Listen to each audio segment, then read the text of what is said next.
Depuis lundi, maintenant, nous découvrons chaque jour une école très spécialisée. Après l'école de photo d'Arles, après le lycée maritime de La Rochelle, hier, nous partons aujourd'hui à Blois pour visiter une école de paysage. 5 années d'études pour apprendre à concevoir un jardin, un parc et puis aussi pour trouver son style.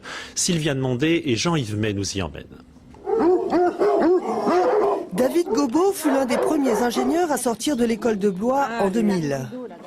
Là-bas, j'ai vu que la végétation, elle n'avait pas bien poussé. Il a redessiné pour la marquise de Vibray l'une des parcelles du domaine de Cheverny, celle qui permet de fleurir les innombrables pièces du château. Un jardin de conception somme toute assez simple, mais qui nécessite un suivi sur plusieurs années.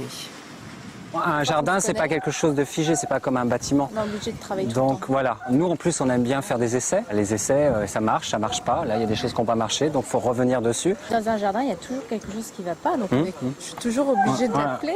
Mais David n'est pas seulement un concepteur de jardin. Comme tous les diplômés de l'École nationale de la nature et du paysage, il est aussi ingénieur. Après 5 ans d'études, ses élèves pourront à la fois concevoir de très grands paysages à l'échelle de plusieurs communes et intervenir dans les villes où la demande est de plus en plus forte. Très compliqué de planter un arbre sur une place urbaine. Il y a des réseaux, il y a de la pollution, il y a toutes sortes d'éléments qui font que c'est beaucoup plus compliqué maintenant de se former au paysage qu'avant. En 5e année, par exemple, Élise et Noémie étudient la biodiversité du centre-ville de Niort. T'as de la végétation sous forme de jardinière sur la terrasse, avec des bambous. Analyser et comprendre le terrain sur lequel on va œuvrer, à grande ou à petite échelle, c'est tout le travail d'ingénieur auquel on les prépare. Analyser le paysage, c'est-à-dire rentrer dedans et voir en fait la logique. Pourquoi il y a de l'eau ici et pourquoi pas ailleurs. Pourquoi on peut mettre à cet endroit-là de la forêt ou implanter une ville, etc. En 5 ans, on a vraiment le temps de comprendre que le paysage, c'est une composante de plein d'éléments, tant au niveau du sol, des plantes, du social, qui est très important. Et donc, en fait, le paysage, c'est vraiment une composante de tous ces éléments-là.